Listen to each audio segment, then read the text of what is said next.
राजस्थान के कोटा शहर में 31 जनवरी 2019 को बारिश होने की वजह से ठंड काफी बढ़ गई थी। लेकिन उस इलाके में जैन मंदिर, राम मंदिर और गुरुद्वारा होने की वजह से आम दिनों की तरह ही उस दिन भी लोगों की चहल पहल और अच्छी खासी भीड़ थी। इस पौष इलाके में जैन मंदिर के ठीक सामने ज्वेलर राजेंद्र विजय वर्गीय का 2 मंजिला मकान था। उनके परिवार में पिता चांदमल के अलावा उनकी पत्नी गायत्री और 18 साल की बेटी पलक थी। स्टेशन रोड पर उनकी विजय ज्वेलर्स नाम से ज्वेलरी की दुकान थी। राजेंद्र के पिता चांदमल रोजाना शाम को 7 बजे जब जैन मंदिर की आरती होती थी तो वो भी अपने घर से राम मंदिर जाने के लिए निकलते थे। फिर वहां से स्कूटर पर वो अपनी दुकान पर पहुंच जाते थे और फिर रात को 8:30 बजे दुकान बंद करने के बाद पिता चांदमल और उनका बेटा राजेंद्र विजय वर्गीय दोनों अक्सर साथ ही घर लौटते थे। लेकिन 31 जनवरी को कुछ जरूरी काम की वजह से राजेंद्र दुकान पर ही रुक गया था, जबकि उसके पिता चांदमल करीब 8:30 बजे अपने नौकर के साथ वापस घर लौट आए थे।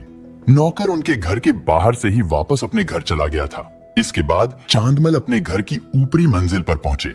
उन्होंने डोर बेल बजाई लेकिन दरवाजा नहीं खुला और ना ही घर के अंदर कोई हलचल हुई, जबकि डोर बेल की आवाज बाहर से ही सुनाई दे रही थी।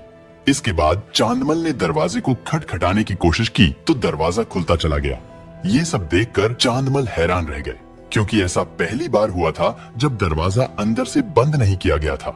इसके बाद चांदमल ने बहू गायत्री के कमरे की ओर बढ़ते हुए उसे आवाज लगाई, लेकिन फिर अचानक वो वहीं पर ठिठक गए, क्योंकि गायत्री के कमरे के बाहर खून फैला हुआ था।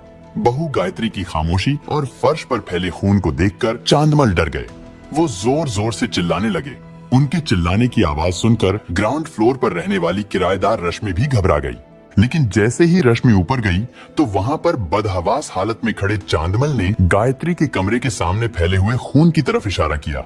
इसके बाद थोड़ी हिम्मत जुटाकर रश्मि और बुजुर्ग चांदमल गायत्री के कमरे की ओर बढ़े, मगर गायत्री अपने कमरे में नहीं थी। लेकिन जब रश्मि और चांदमल ड्राइंग रूम में पहुंचे तो वहां का दृश्य देखकर उन दोनों की आंखें फटी की फटी रह गई, क्योंकि ड्राइंग रूम के फर्श पर गायत्री की खून में सनी हुई लाश पड़ी थी। किराएदार रश्मि को थोड़ा आगे गायत्री की बेटी पलक पड़ी हुई दिखाई दी। उसके आसपास भी खून का एक दरिया सा बना हुआ था, जिससे साफ लग रहा था कि उसकी भी मौत हो चुकी है। इस दृश्य को देखकर तो चांदमल के रहे सहे होश भी खराब हो गए। उन्हें समझ नहीं आ रहा था कि आखिर ये सब कैसे हो गया।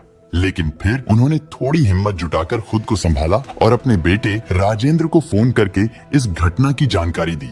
इसके बाद उन्होंने मोबाइल फोन किराएदार रश्मि को देकर पुलिस को सूचना देने को कहा।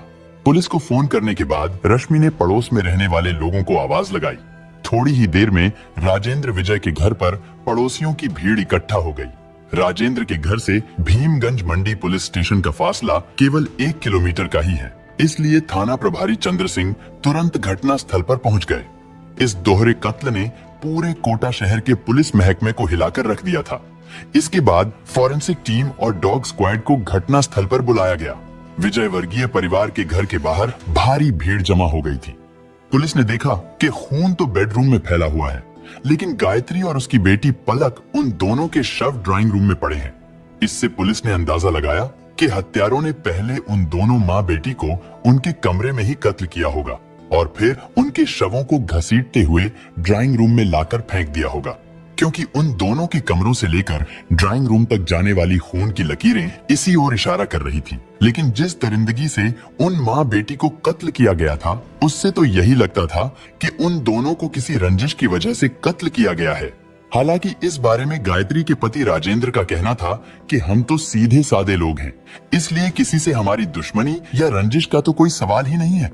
लेकिन एसपी दीपक भार्गव राजेंद्र के इस जवाब से संतुष्ट नहीं थे, क्योंकि दोनों शवों की हालत को देखते हुए ये घटना किसी रंजिश की ओर ही इशारा कर रही थी, क्योंकि हत्यारों ने किसी भारी चीज से इन दोनों के सर, गर्दन और हाथों पर इतने खतरनाक वार किए थे कि उनका भेजा तक बाहर निकल गया था। जांच के दौरान पुलिस को एक कमरे में बेड पर 2 सरिये पड़े नजर आए। साथ ही पुलिस को चाकू भी मिला जो बेड के नीचे पड़ा था। चाकू पर लगे खून से पता चलता था कि दोनों माँ बेटी के गले उसी चाकू से काटे गए थे। इसके अलावा बेडरूम में रखी अलमारियों के ताले भी टूटे हुए थे, जिससे लग रहा था कि इस वारदात को लूटपाट के इरादे से अंजाम दिया गया था। लेकिन राजेंद्र अपनी बेटी और पत्नी की मौत के कारण सदमे में थे। जिसकी वजह से वो कुछ भी बताने की स्थिति में नहीं थे। एएसपी भार्गव का मानना था कि कातिल 2 या 2 से ज्यादा रहे होंगे। शुरुआती जांच करने के बाद पुलिस ने उन दोनों शवों को पोस्टमार्टम के लिए हॉस्पिटल भिजवा दिया। पोस्टमार्टम रिपोर्ट से पता चला कि उन दोनों की मौत हेड इंजरी यानी सिर में चोट लगने की वजह से हुई थी। गायत्री के सिर पर 5 घाव के निशान थे, साथ ही उसके सिर पर कई फ्रैक्चर भी थे। गायत्री के सिर की कई हड्डियां टूटी हुई थी। वहीं बेटी पलक की पोस्टमार्टम रिपोर्ट से पता चला कि पहले उसके साथ कई बार रेप किया गया था। इसके बाद उसे भी कत्ल कर दिया गया। उसके सिर में 2 घाव के निशान थे। उनमें से एक घाव इतना घातक था कि पलक का भेजा बाहर आ गया था। मौकाए वारदात पर सबसे पहले पहुंचने वाले जांच अधिकारी श्री चंद्र सिंह ने बताया कि 31 जनवरी 2019 की रात को जब इस दोहरे कत्ल की सूचना आई तब मैं थाने के बाहर खड़ा था। मैं सबसे पहले मौके पर गया, लेकिन घर के फर्श पर उनसे सनी माँ बेटी की लाशें देखकर मैं 5 मिनट तक खुद को संभाल नहीं सका। मेरे ऊपर इतना प्रेशर था कि मैंने 3 दिनों तक बिना रोटी खाए लगातार काम किया और मैं घर जाकर सोया तक नहीं। ये केस मेरी जिंदगी का सबसे दर्दनाक केस था। असल में लुटेरों ने सरिये को हथियार के रूप में इस्तेमाल किया था। गायत्री और पलक उन दोनों के हाथों पर भी गहरी खरोच और चोटें थी। मौकाए वारदात पर उनकी टूटी हुई चूड़ियां भी पड़ी थीं। इससे पता चलता था कि उन्होंने अपने बचाव के लिए बदमाशों के साथ काफी संघर्ष किया था। उन माँ बेटी के नाखूनों में त्वचा और मांस के टुकड़े थे जो उन कातिलों के ही हो सकते थे। राजेंद्र विजय के घर से एक रोड सीधा स्टेशन की तरफ जाता था, जबकि दूसरा हटवाड़े से होते हुए शहर की ओर जाता था। शहर के अलावा ये सड़क सैन्य क्षेत्र तक भी जाती थी। शायद यही वजह रही होगी कि कातिल बिना किसी की नजर में आए इस परिवार के करीबी ही रहे होंगे, क्योंकि जिस घर में ये वारदात हुई थी उसका मेन गेट लोहे का था, लेकिन उसकी कुंडी ऐसी थी जो अंदर बाहर दोनों तरफ से आसानी से खोली जा सकती थी। राजेंद्र की पत्नी गायत्री और पिता चांदमल सामाजिक गतिविधियों से भी जुड़े हुए थे, इसलिए उनके यहाँ लोगों का अक्सर आना जाना लगा रहता था। राजेंद्र विजयवर्गीय का कहना था कि उनके घर में 5 सीसीटीवी कैमरे लगे हुए थे और जब भी कोई उनके घर पर आता था तो गायत्री या उसकी बेटी कैमरे में देखकर ही दरवाजा खोलती थी। यानी इसका मतलब था कि उस दिन भी घर आने वाले लोग जरूर उनकी जान पहचान के ही रहे होंगे। पुलिस को उस घर में लगे सभी सीसीटीवी कैमरे भी टूटे हुए मिले थे। उनकी डीवीआर भी गायब थी और इसका मतलब था कि कातिल उस घर के चप्पे चप्पे से वाकिफ थे। घर की दोनों तिजोरियों के ताले भी टूटे हुए थे। बदमाशों को ये भी पता था कि इस घर की सारी जमा पूंजी उन्हीं 2 तिजोरियों में है। इधर इस वारदात को लेकर व्यापारी लोगों में भी काफी गुस्सा था। व्यापारियों ने पुलिस पर दबाव बनाने के लिए धरना प्रदर्शन करने की चेतावनी दे दी। इस घटना से अगले दिन यानी 1 फरवरी को एसपी दीपक भार्गव ने राजेंद्र के घर से चोरी हुए सामान के बारे में पूछा तो राजेंद्र ने बताया कि तिजोरी में करीब 37 लाख रुपए नगद और 60 लाख रुपए के सोने चांदी के गहने गायब हैं। इसका मतलब था कि इस वारदात को रुपयों के लालच में अंजाम दिया गया था। इस बात को राजेंद्र ने भी स्वीकार किया। इसके बाद एसपी दीपक भार्गव ने पुलिस की कई टीमें बनाई, जिनमें करीब 200 जवान शामिल थे। पुलिस ने उस इलाके में लगे सभी सीसीटीवी कैमरा को खंगालना शुरू कर दिया। साथ ही पुलिस की अलग अलग टीमें अपराधियों की तलाश में होटलों और धर्मशालाओं में भी छापेमारी कर रही थी। कोटा शहर की पूरी तरह से नाकाबंदी कर दी गई थी ताकि अपराधी किसी भी तरह शहर छोड़कर फरार ना हो सके। लेकिन फिर 2 फरवरी को इस मामले में नया मोड़ तब आया जब पुलिस को घटना स्थल से सफेद रंग का एक गमछा मिला। दरअसल अफरा तफरी में कोई अपराधी अपना गमछा छोड़ गया था। पुलिस ने उस गमछे के बारे में जब राजेंद्र से पूछा तो वो कुछ नहीं बता पाए, लेकिन किसी मुखबिर ने संदेह जताया कि इस तरह का गमछा राजेंद्र की दुकान पर चौकीदारी करने वाले मस्तराम का हो सकता है। हालांकि जांच के दौरान पुलिस की नजर और भी कई लोगों पर थी, लेकिन फिर 3 फरवरी की शाम को एक मुखबिर ने कांस्टेबल शिवराज को सूचना दी कि राजेंद्र का एक पुराना नौकर आजकल खूब पैसे उड़ा रहा है। मुखबिर ने बताया कि उस नौकर ने हाल ही में 70,000 रुपए का मोबाइल और महंगे कपड़े खरीदे हैं। कहावत है कि अपराधी वारदात करने के बाद किसी न किसी बहाने मौकाए वारदात पर जरूर आता है, लेकिन कई बार यही चूक उसके पकड़े जाने का कारण बन जाती है। इस मामले में भी कुछ ऐसा ही हुआ। 3 फरवरी को गायत्री और पलक की शोक सभा थी, लेकिन अचानक उनकी शोक सभा में एक व्यक्ति दहाड़े मार मार कर रोने लगा। वो बार बार कह रहा था कि मालिक ये सब कैसे हो गया, और जब वो राजेंद्र को दिलासा देने के लिए उसके पास आया तो उसके मुंह से निकलने वाली शराब की बदबू राजेंद्र के नाक तक पहुंच गई। राजेंद्र ने उसे जबरन पीछे हटाने की कोशिश की, लेकिन वो व्यक्ति और भी जोर जोर से रोने लगा। उस शोक सभा में सादे कपड़ों में पुलिस वाले भी मौजूद थे। पुलिस को उस व्यक्ति की ये हरकत बहुत अजीब लग रही थी। उन्होंने राजेंद्र से पूछा कि ये व्यक्ति कौन है। राजेंद्र ने बताया कि ये उनका पुराना नौकर है जिसका नाम मस्तराम मीणा है। राजेंद्र ने यह भी बताया कि मस्तराम उनका बहुत वफादार नौकर था। इस घटना से 2.5 साल पहले मस्तराम उनकी दुकान पर चौकीदारी करता था। मस्तराम का नाम सुनते ही पुलिस की आंखें चमक उठी, क्योंकि ये वही पुराना नौकर था जिसके बारे में पुलिस को एक मुखबिर ने बताया था कि वो आजकल खूब पैसे उड़ा रहा है, क्योंकि अब मस्तराम पुलिस की नजरों में आ गया था। इसलिए पुलिस उसे उठाकर भीमगंज थाने ले आई और जब उससे कड़ाई से पूछताछ की गई तो वो जल्दी ही टूट गया। लेकिन मस्तराम ने इस दोहरे कत्ल की जो कहानी सुनाई, उसे सुनकर पुलिस वालों के भी दिल दहल गए। पूछताछ के दौरान मस्तराम ने बताया कि इस वारदात को उसने अपने एक दोस्त लोकेश मीणा के साथ मिलकर अंजाम दिया था। मस्तराम और लोकेश दोनों दोस्त थे और वो दोनों एक ही गांव के रहने वाले थे। मस्तराम की अभी तक शादी नहीं हुई थी। साथ ही ये भी पता चला कि उसके पिता की 3 साल पहले मौत हो गई थी, जिसके बाद उसके भाइयों ने अपनी पुश्तैनी जमीन 18 लाख रुपए में बेच दी थी और रकम का बंटवारा कर लिया था। मस्तराम को भी बंटवारे में 6 लाख रुपए मिले थे, लेकिन उसने ये रकम अय्याशी में उड़ा दी थी। हालांकि शराब के नशे में हुड़दंग करने पर वो गांव वालों से कई बार पिट भी चुका था। वहीं मस्तराम के दोस्त लोकेश मीणा ने 10वीं में फेल होने के बाद ठेकेदारी का काम शुरू कर दिया था, लेकिन लड़ाई झगड़ा करने के कारण उसे कोई काम नहीं मिलता था। केशव रायपाटन थाने में उसके खिलाफ कई मुकदमे भी दर्ज हैं, लेकिन कुछ समय पहले जब वो अपनी भाभी को लेकर भाग गया था तो उसके घर वालों ने उसे घर से बाहर निकाल दिया था। मस्तराम और लोकेश दोनों सोचने लगे थे कि वो दोनों मिलकर किसी बड़ी लूटपाट की वारदात को अंजाम देंगे, जिसके बाद वो दोनों ऐशो आराम की जिंदगी गुजारेंगे। इस घटना से 3 साल पहले मस्तराम राजेंद्र विजयवर्गीय की दुकान पर नौकरी कर चुका था, इसलिए उसे पता था कि घर का कौन सदस्य कब घर आता है और कब घर से बाहर जाता है। उसे ये भी पता था कि राजेंद्र के घर में पैसे और ज्वेलरी कहाँ रखे हैं। मस्तराम ने अपने दोस्त लोकेश को बताया कि हमें 1-2 लोगों को कत्ल करना पड़ेगा, लेकिन वहाँ से काफी पैसा और सोना हाथ लगेगा। पैसे के बारे में सुनते ही लोकेश भी तैयार हो गया। पूछताछ के दौरान मस्तराम ने बताया कि उन दोनों ने वारदात को अंजाम देने से पहले राजेंद्र की दुकान और उसके घर की कई दिनों तक रेकी की। इसके बाद वारदात को अंजाम देने के लिए उन्होंने शाम 7 बजे का समय चुना, क्योंकि उस समय राजेंद्र विजयवर्गीय तो दुकान पर होते थे। उनके पिता चांदमल भी शाम को राम मंदिर में दर्शन करने के बाद मंदिर से सीधे अपने बेटे के पास दुकान पर पहुंच जाते थे और फिर 8:30-9 बजे से पहले उन दोनों में से कोई भी घर पर नहीं आता था।